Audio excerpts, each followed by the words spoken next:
Ya, gue tahu ini kenyataan yang cukup sulit untuk kita terima, tapi kita semua harus terima kenyataannya. Indonesia di FFWS belum bisa mengangkat gelar juaranya dan belum bisa memenuhi ekspektasi yang sudah kita tunggu-tunggu. Tapi menurut gue ini jadi satu pelajaran berharga banget buat kita semua. Banyak banget yang bisa kita ambil dari sini. Dan jujur, gue respect banget sama kedua tim yang mewakili Indonesia, dimana mereka bekerja keras, berjuang sekuat tenaga, dan ngomongin tentang apa yang terjadi semalam lebih tepatnya. Tentunya pastinya bikin kita semua terbawa suasana gitu ya. Tim yang kita banggakan, tim yang kita gadang-gadang bakal membawa harum nama bangsa Indonesia, sayang banget, sangat disayangkan belum bisa membawa kita menuju ekspektasi kita. Tapi kembali lagi, gue respect banget sama mereka karena apapun itu hasilnya, apapun itu nominal bentuk hasilnya, hashtag berapapun mereka, ya itu adalah kerja keras mereka yang gue yakin juga pasti dari mereka juga ngerasa nggak akan pernah puas dengan apa yang mereka dapatkan semalam lebih tepatnya, dan menjadi satu apa ya, satu bahan buat renungan untuk kita semua. Bukan cuman sebagai player, bukan cuman sebagai coach, bukan cuman sebagai manajer dan juga caster bahkan, tapi untuk semuanya di Free Fire, yang mana artinya Indonesia itu gaya bermainnya sudah dilihat dunia, sudah benar-benar dipantau oleh dunia. Kenapa bisa gue bilang kayak gitu? Kita semalam juga lihat gitu apa yang terjadi gitu. Dimana kalau kita seandainya berkaca dari play-ins, dan juga kalau kita seandainya berkaca dari fase liga dari masing-masing regional yang bertanding, yang ikut serta di FFWS, itu semua negara itu menerapkan strategi mereka yang masih kurang lebih sama dan tidak ada banyak perubahan, termasuk Indonesia, First Riders, EVOS, dan juga tim-tim lain gitu, kayak tim luar, sang juara Phoenix Force. Sebelumnya congratulations juga untuk Phoenix Force berhasil menjuarai FFWS dengan cukup objektif, karena memang objektif permainan mereka turun tengah map, jalan dikit, menang. Banyak orang-orang juga yang bilang, ini Phoenix Force kenapa dapat zona mulu? Kalau kita berpikir secara logika, dengan logika dasar, akal dasar kita, tim-tim yang turun di tengah zona memang berpotensi akan mendapatkan zona terakhir itu lebih besar dan cenderung sedikit melakukan pergerakan untuk mendapatkan zona berikutnya. Beda cerita sama tim yang memang mempunyai drop zone ataupun turun di titik yang tidak ada di tengah zona.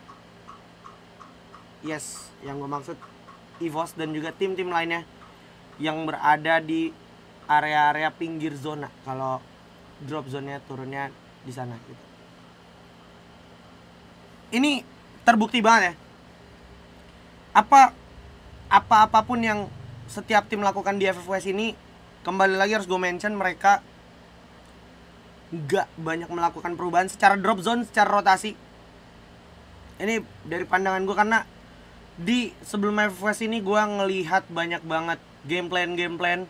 Gue sampai bikin konten review rotasi, gue sampai nontonin liga-liga luar, Thailand, Brazil, Vietnam, Chinese Taipei, Malaysia. Itu semua benar-benar terjadi lagi gitu. Jadi gue kayak ngeliatnya, Ini FFWS udah kayak liga internasional yang disatuin gitu. Liga nasional yang disatuin gitu. Si Phoenix Force turun di situ. Si Loud juga punya drop zone yang sama EVOS. Si Geek Fam kemarin punya drop zone juga di tengah sama kayak FR. Dan itu akhirnya semuanya jadi paham betul gitu kayak gimana situasinya dan juga solusinya harus seperti apa. Dan emang kalau kita berbicara Battleground tuh nggak selalu sama. Setup tiap tim, setup tiap momen itu selalu berbeda dan nggak selalu 100% berhasil. Jadi kalau ada lu nih yang nanya, "Bang, cara setup yang bagus gimana biar nggak kalah?" Itu tergantung, semuanya tergantung. Dan itu benar-benar diterapkan oleh setiap tim gitu, termasuk Phoenix Force. Dimana Phoenix Force Larcete dia jalan dikit ke tower, kalau seandainya dia tahu circle masih narik lagi, dia gerak ya kan ke arah tebing-tebing yang dekat Pochinok dan juga Peak gitu. Kalau misalkan nggak gerak kayak di Bermuda pertama, itu dia cuman stay di tower sampai habis. Apakah Phoenix Force bermain seperti itu? Salah. Tidak. Kenapa? Karena kalau lu nonton Liga Thailand ya, dan yang pernah gua review rotasinya, itu Phoenix Force emang mainnya kayak gitu. Jadi Phoenix Force bisa gue bilang nih kayak lagi dapat momentum banget gitu. Dapat momentum dari game plan-nya mereka yang kebetulan on point banget sama meta saat ini. Dan ngomongin drop zone juga masih EVOS dan juga Loud. Kita tahu ini EVOS nih dari game pertama itu drop zone-nya dibarengin terus sama Loud, tapi ada sedikit perbedaan di game ketiga sama game ke-6. Dimana game ketiga Purgatory EVOS harus kalah, maksud gue ngalah lebih tepatnya, sama Loud gitu ya. Dimana nggak turun di Mod House tapi turunnya di arah rumah 13 yang dekat lapangan basket ya, yang dekat labirin gitu ya. Turun di situ yang dekat zipline menuju sentral sampai akhirnya dia kehilangan tempo gitu. Dan itu menjadi satu sign tersendiri buat gue kalau Loud ini bener-bener tim Brazil yang emang kuat banget ya secara defensif dan juga secara setup. Gue udah pernah bahas ini juga di review rotasi gue. Loud itu tim asal Brazil yang mempunyai setup dan juga gaya bermain defense yang sangat-sangat on point dan juga kuat. Jadi jangan bilang juga Loud main kayak gini sengaja. Bisa gue bilang Loud itu sama kayak EVOS. Maksudnya dia sedang mencoba mempertahankan drop zone yang dia punya yang kebetulan sama. Kenapa bisa gue bilang kebetulan sama? Karena kalau lu nonton juga Liga Brazil, dimana gue juga sempat bikin konten yang lagi-lagi gue mention, dan juga gue sempat nobarin juga tuh Liga Brazil, Loud selalu turun di drop zone yang sama. Artinya EVOS sama Loud ini cuman pengen buktiin siapa yang akan menjadi tim yang kuat di drop zone itu. Dan itu tentunya ada plus minus gitu. Plusnya adalah tentunya untuk tim yang lebih kuat bisa bertahan di sana, dia bakal tetap dapetin drop zone itu. Tapi tim yang kalah dari drop zone tersebut akan mendapatkan banyak kerugian gitu di sana. Kayak contohnya EVOS gitu. Oke, EVOS bisa pukul mundur Loud di kalah hari, tapi dia juga kehilangan sang kapten, ya kan? Many times kalau kita lihat ada hal yang tidak biasa terjadi, yaitu kapten Sam13 kita, kapten dunia akhirat kita, kebanggaan kita, harus keculik di early game beberapa kali gitu. Sampai itu juga cukup berpengaruh menurut gue. Karena sebagai kapten, mental kapten ini bisa gue bilang sangat ngeboost dan juga ngebantu teman-teman yang lain juga pastinya. Dan sudah diakui juga itu Ipul benar-benar bisa dibilang tidak seperti biasanya, tapi tetap gue tetap menaruh respect dan juga bisa gue sebut percayaan sampai game terakhir, dimana gue lihat game terakhir EVOS sebenarnya baru mulai panas, tapi sayang banget Phoenix Force ini udah dapat poin yang sangat-sangat tidak mungkin untuk dikejar oleh teman-teman EVOS sama First Riders gitu ya. So poinnya adalah menjadi tim yang kuat itu menurut gue nggak cukup gitu.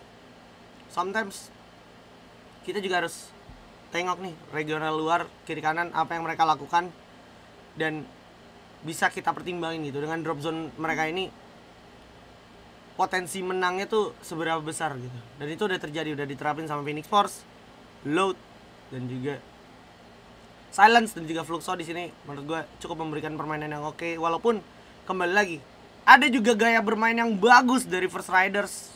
Cuman ketika First Riders kelar dari wave pertamanya ini juga akhirnya sedikit kehilangan tempo, dan ini cukup merepotkan juga akhirnya untuk mereka ketika di dalam game. Jadi menurut gue EVOS sama FR udah melakukan yang terbaik.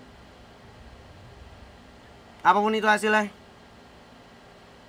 menjadi satu pelajaran penting lah buat kita lah untuk evaluasi, bebenah, terutama untuk teman-teman survivors yang cuman bisa ngehujat kalau lagi kalah ya, yang cuman dukung kalau lagi menang doang. Bisa bebenah diri dari sekarang kalau next time lu yang ada di sana, pastiin lu adalah orang yang bisa wakilin Indonesia dan enggak punya mental yang cumannya bisanya ngehujat doang gitu. Gue di sini bukan lagi mencoba denial, tapi ini benar-benar nyata karena gue lumayan resah ya. Next time kalau lu wakilin Indonesia, lu bukan cuman orang yang bisanya ngehujat doang atau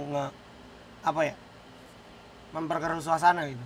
Buktiin kalau lu emang pada bisa ngewakilin Indonesia. Geser abang-abang jago yang kemarin wakilin Indonesia. Kalau lu bisa. Kalau enggak, please gak usah lu ngehujat-hujat, gak usah lu jelek-jelekin, dan gak usah lu bikin keruh suasana gitu. Abang-abang hebat ini dari EVOS, dari FR itu udah ngeluarin seluruh tenaganya untuk wakil Indonesia gitu.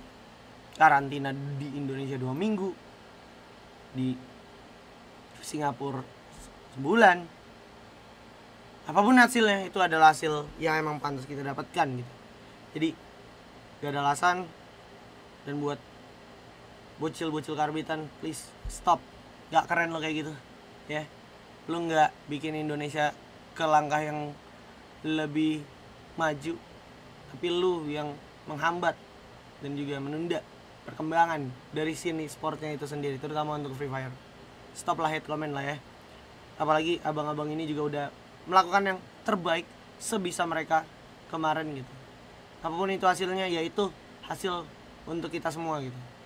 Sekali lagi terima kasih buat abang-abang EVOS dan juga FR perwakilan Indonesia yang udah mencoba berusaha keras mati-matian ya. Dan terima kasih juga untuk dukungannya para survivors Indonesia yang udah tetap #FFindo bersatu apapun keadaannya. Dan buat karbitan, terima kasih atas hujatan-hujatannya. Semoga kalian cepet tobat dan sadar gitu, nggak ada gunanya kalian hujat-hujat. Dah, segini aja video cuap-cuap gue cukup masih terbawa suasana ya. Tapi yaudah, seperti yang gue bilang, segini aja video tanggapan gue tentang FWS. Oke, thank you.